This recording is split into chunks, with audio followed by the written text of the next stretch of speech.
નમસ્તે વિદ્યાર્થીની બહેનો.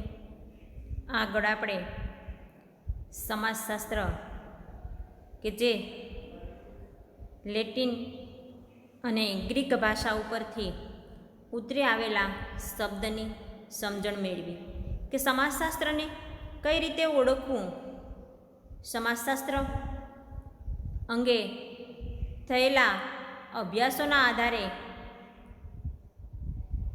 એમાં જે પણ સમાજશાસ્ત્રીઓએ મહત્ત્વનો ફાળો આપેલો છે એવા સમાજશાસ્ત્રીઓની ઓળખાણ આપણે આ પીરિયડમાં મેળવવાની છે.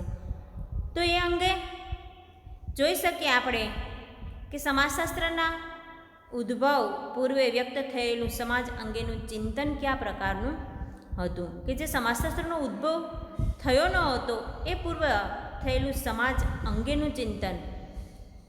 એ માટે થઈને આગળની વ્યાખ્યાને પણ આપણે ફરી સમજીએ કે સમાજશાસ્ત્ર છે એ માનવીના સામાજિક પાસાઓનો વૈજ્ઞાનિક ઢબથી અભ્યાસ કરે છે.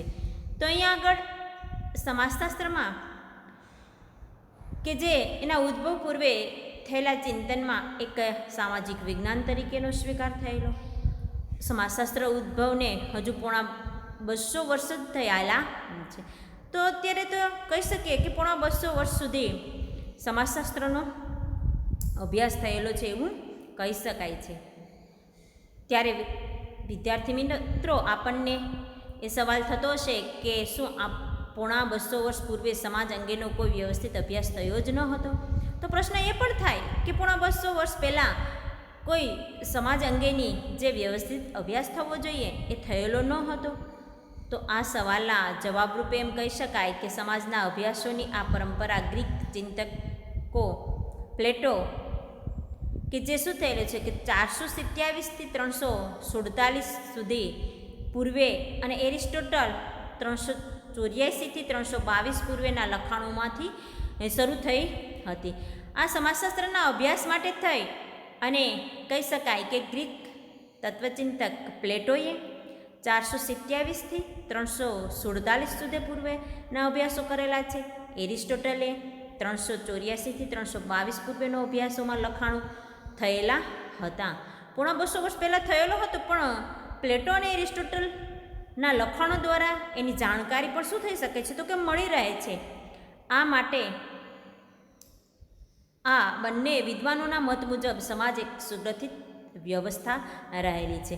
તો કહી શકાય કે સમાજ માટે થઈ અને આ બંને તત્વ ચિંતકોએ શું થયેલું છે તો કે સમાજ અંગેનો વ્યવસ્થિત અભ્યાસ થયેલો છે અને તે સામાજિક અસમાનતા, શ્રમ વિભાજન પર આધારિત રહેલો છે.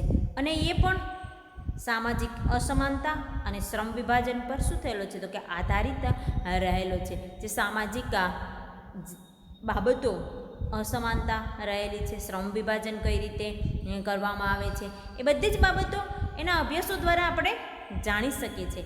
એ સાથે 14મી સદીમાં ઇબ્ન ખાલ્દુન 1332-406 નામના વિદ્વાને આરબ જગતની રખડુ ટોળીઓ અને સ્થાયી ટોળીઓની તુલના કરી માનવ ઇતિહાસને ઉત્ક્રાંતિની પ્રક્રિયા તરીકે પણ ઓળખાવી છે. તો 14મી સદીમાં ઇબ્ન ખાલ્દુન નામના જે સમાજશાસ્ત્રી છે એણે રખડુ ટોળીઓનો અભ્યાસ કરેલો હતો અને માનવ ઇતિહાસને ઉત્ક્રાંતિની પ્રક્રિયા કઈ રીતે ઓળખાવવાનો પ્રયત્ન એ સમયમાં થયેલો છે. કહેવાનો મતલબ એ રહેલો છે કે સમાજશાસ્ત્રનો અભ્યાસ કે જે 427-384 એ સમયમાં પ્લેટો અને એરિસ્ટોટલે કરેલો હતો. એ ઉપરાંત ઇબ્ન ખાલ્દુન એને પણ 1332થી 1416 સુધીમાં એના અભ્યાસ થયેલા છે કે જે રખડુ ટોળીઓનો માનવ ઉત્ક્રાંતિમાં કઈ રીતે વિકાસ કરી શકાય એનો અભ્યાસ પણ, સામાજિક પરિવર્તનનો ખ્યાલ પણ એણે આપેલો છે. આ ઉપરાંત થોમસ હોબ્સ 1588થી 1679, જોન લોક 1632થી 1704, વિકો જે 6668થી 7744, મોન્ટેસ્ક્યુ નામના સમાજશાસ્ત્રી જે 1689થી 1715, રૂસો કે જે 1712થી 1778, સેઠ સિમોન નામના જે સમાજશાસ્ત્રી છે 1760થી 1828 જેવા વિદ્વાનોએ માનવ સમાજ અને સામાજિક વ્યવસ્થા અંગે વિચારો વ્યક્ત પણ કરેલા છે.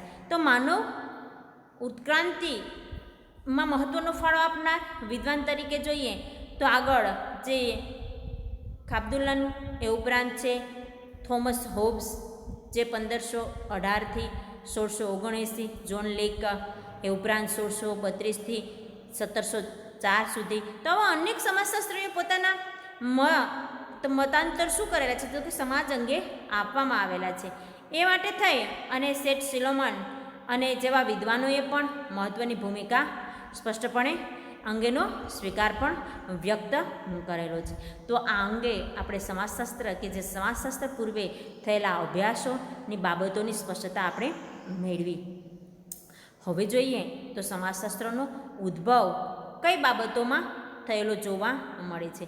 જે સમાજશાસ્ત્રનો ઉદ્ભવ કહી શકાય કે પ્લેટોથી લઈને સેઠ સિમોન સુધીના અનેક વિચારકોએ સમાજ અંગેનું ચિંતન પણ રજૂ કરેલું છે. પ્લેટોથી લઈ અને સિમોન નામના જે વિચારકો છે એ સમાજ અંગેનું ચિંતન કરેલું છે. પ્લેટો અને એની સાથે જોડાયેલા જે પણ વિચારકો છે એમાં મહત્ત્વનો ફાળો આ લોકોએ પણ આપેલો છે. પરંતુ એક સામાજિક વિજ્ઞાન તરીકે સમાજશાસ્ત્રનો ઉદ્ભવ 19મી સદીના પશ્ચિમ યુરોપમાં થયો હતો. તો ઉદ્ભવ ક્યાં થયો હતો એની સમજણ કહીએ તો 19મી સદીના પશ્ચિમના યુરોપમાં દેશમાં આનો અભ્યાસ કરવામાં આવેલો હતો અથવા તો આનો અભ્યાસ થયેલો હતો. 18મી અને 19મી સદીમાં પશ્ચિમ યુરોપમાં આવેલી ઝડપી સામાજિક પરિવર્તનો, નવજાગૃતિ, ઇંગ્લેન્ડમાં થયેલી ઔદ્યોગિક ક્રાંતિ અને ફ્રાન્સની રાજ્ય ક્રાંતિ જેવા પરિબળોએ સમાજશાસ્ત્રના ઉદ્ભવના બીજ પણ રોપ્યા હતા. એની સાથે સાથે કહી શકાય કે યુરોપમાં કે જે 18મી સદી અને 19મી સદીની જે પરિવર્તનો આવેલા છે કે નવજાગૃતિ છે, ઇંગ્લેન્ડમાં થયેલી ઔદ્યોગિક ક્રાંતિ, ફ્રાન્સની જે રાજ્ય ક્રાંતિ જેવા પરિબળોએ મહત્ત્વના ફાળો આપેલો છે અને સમાજશાસ્ત્રના ઉદ્ભવના બીજ આ સમયે રોપાયેલા હતા. ઔદ્યોગિક ક્રાંતિના કારણે નવા નવા ઉદ્યોગો સ્થાપવા લાગ્યા અને શ્રમજીવી વર્ગના શોષણની સમસ્યાઓ પણ ઊભી થઈ. ઔદ્યોગિક ક્રાંતિના કારણે શું થયેલું છે તો કે નવા નવા ઉદ્યોગો સ્થાપવા લાગ્યા. નવા નવા બાબતોની જે પણ સમસ્યાઓ છે એ સમસ્યાઓના સમાધાનો માટે થઈ અને એ જે શોષણની સમસ્યાઓ ઊભી થઈ હતી એ માટે થઈને પણ સમાજશાસ્ત્રમાં એ નવા નવા અભ્યાસો હાથ ધરાયા. ફ્રાન્સમાં લુઈસ રાજાઓની અન્યાયી શાસન વ્યવસ્થાના કારણે સામાજિક અવ્યવસ્થાની નીતિ ઊભી થઈ હતી. એ સાથે જોઈએ તો ફ્રાન્સમાં જે લુઈસ નામના રાજા એ જે પણ પોતાની રાજનીતિના કારણે જે ઊભી થતી પરિસ્થિતિઓ કે જે શાસન વ્યવસ્થાની જે અવ્યવસ્થાની સ્થિતિ ઊભી થઈ હતી એના માટે થાય અને નવી નવી વૈજ્ઞાનિક શોધખોળોને પરિણામે જુદા જુદા રાષ્ટ્રો એકબીજાના સંપર્કમાં આવવા લાગ્યા અને પરિસ્થિતિઓમાં વૈજ્ઞાનિક દૃષ્ટિકોણથી સમાજમાં વસ્તુલક્ષી અભ્યાસની આવશ્યકતા પણ ઊભી થઈ અને એ જુદા જુદા રાષ્ટ્રો પણ શું થયેલા છે તો કે વૈજ્ઞાનિક દૃષ્ટિબિંદુથી અને વસ્તુલક્ષિતાથી એનો અભ્યાસ કરવા લાગેલા. ફ્રાન્સના વિદ્વાન દાર્શનિક ઓગસ્ત કોન્તે સૌપ્રથમ વૈજ્ઞાનિક દૃષ્ટિબિંદુથી સમાજને વસ્તુલક્ષી રીતે સમજવાનો પણ પ્રયત્ન કરેલો છે. તો ફ્રાન્સના જે વિદ્વાન છે દાર્શનિક ઓગસ્ત કોન્ત, મને ઓગસ્ત કોન્તનો સમાજશાસ્ત્રમાં ફાળો શું રહેલો છે તો કે મહત્ત્વનો રહેલો છે. એને આગળ જોતાં આપણે જોઈ શકીએ કે એને પિતા તરીકેનું પણ બિરુદ આપવામાં આવેલું છે. તો ફરી સમજીએ કે જે ફ્રાન્સના વિદ્વાન એ કેવા છે તો કે દાર્શનિક વિદ્વાન ઓગસ્ત કોન્તે વૈજ્ઞાનિક દૃષ્ટિકોણથી સમાજશાસ્ત્રને વસ્તુલક્ષી રીતે તપાસવાનો અને એના દૃષ્ટિબિંદુને સમજવાનો વધારે ને વધારે પ્રયત્ન કરેલો છે, વધારે મહત્ત્વનો ફાળો આપેલો છે. કુદરતી ઘટનાઓની જેમ સમાજમાં બનતી ઘટનાઓ પણ વૈજ્ઞાનિક રીતે અભ્યાસ થઈ શકે એમ તેમનું લાગ્યું અને સન 1830થી 1842 દરમિયાન 6 ભાગમાં વેચાયેલી જે પોતાની પોઝિટિવ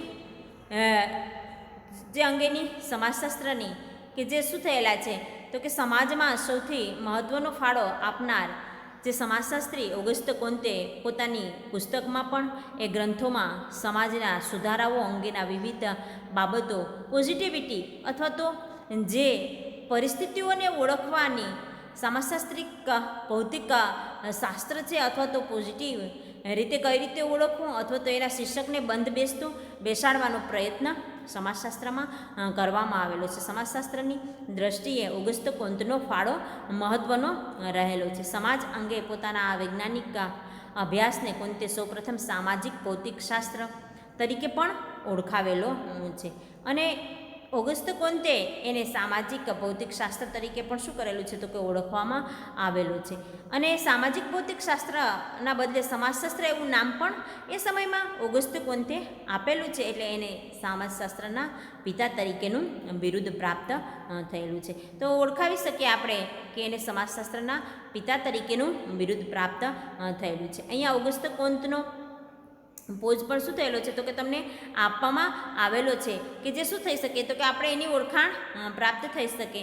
ઓગસ્ત કોંતની શરૂ થયેલી સમાજશાસ્ત્ર ફ્રાન્સમાં ઇમામ દુર્ખીમ, ઇંગ્લેન્ડમાં જોન સ્ટુઅર્ટ મિલ, હર્બર્ટ સ્પેન્સર્સ, જર્મની કાર્લ માર્ક્સ, વેબરના અભ્યાસોથી આગળ વધવા લાગ્યું. આરંભમાં સમયગાળામાં સૌપ્રથમ સમાજશાસ્ત્રીઓએ આપેલા અન્ય પ્રદાનના આધારે તેઓએ પ્રશિષ્ટ સમાજશાસ્ત્રીય તરીકે જાણીતા આ સમાજશાસ્ત્રીના પ્રદાન દ્વારા કેવી રીતે સમાજશાસ્ત્રનો વિકાસ થયો અને સમાજશાસ્ત્રના અભ્યાસમાં કયા કયા મુદ્દાઓ સમાવી શકાય તે અંગેની સમજણ પણ એણે આપેલી છે. ઓગસ્ત કોંતે જે સમાજશાસ્ત્ર જે ફ્રાન્સમાં શરૂ થયેલું છે એની સાથે જોડાયેલા છે ઇમામ દુર્ખીમ છે, ઇંગ્લેન્ડના જોન સ્ટુઅર્ટ મિલ છે, હર્બર્ટ સ્પેન્સર છે, જર્મનીના કાર્લ માર્ક્સ છે, વેબર છે.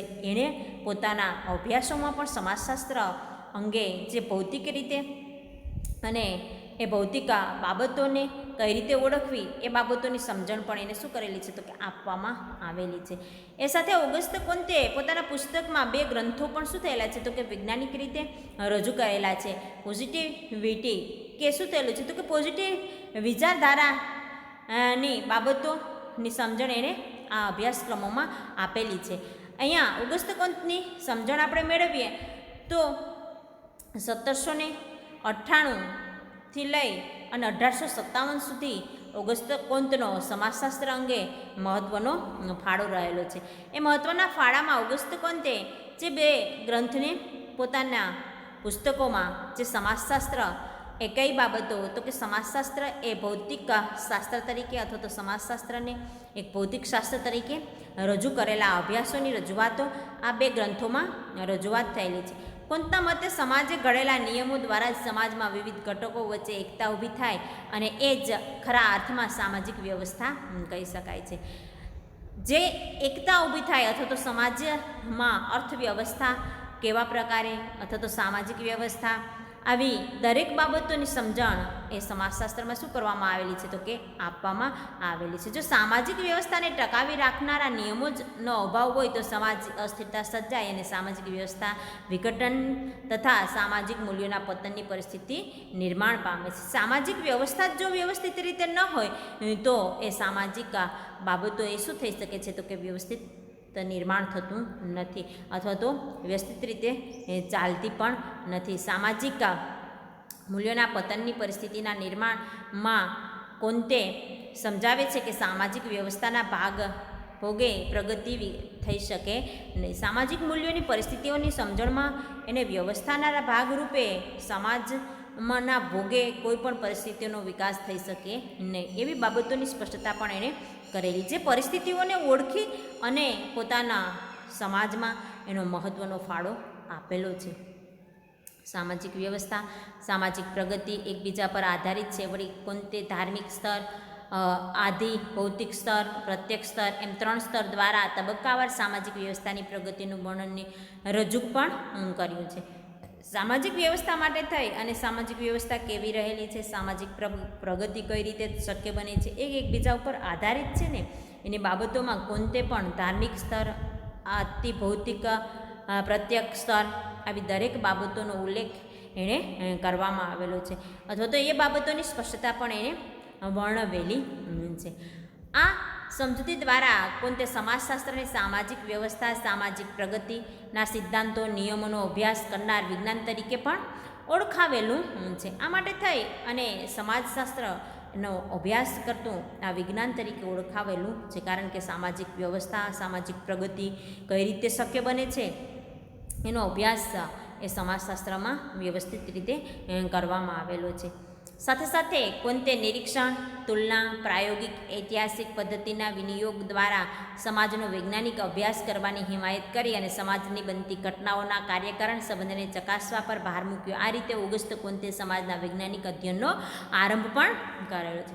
ઐતિહાસિક પદ્ધતિઓને તપાસવી એ બાબતોમાં ઘટના કાર્યકારણ સાથે કઈ રીતે સંબંધિત છે એ બાબતોનું અધ્યયન ઓગસ્ત કોંતે કરવામાં આવેલું છે, તો ઓગસ્ત કોંતનો મહત્ત્વનો ફાળો રહેલો છે. તો આ બાબતોની સ્પષ્ટતાની સાથે આપણે આગળના પીરિયડમાં આપણે જે ઇમામ દુર્ખેમને પણ જોઈશું, અથવા તો આ જે પણ બાબતો છે એ સમાજશાસ્ત્રીય પરિસ્થિતિને ઓળખવી અથવા તો સમાજશાસ્ત્રના ઉદ્ભવ અંગેની સમજણ પણ શું થયેલી છે, તો કે અહીંયા પ્રાપ્ત કરેલી છે.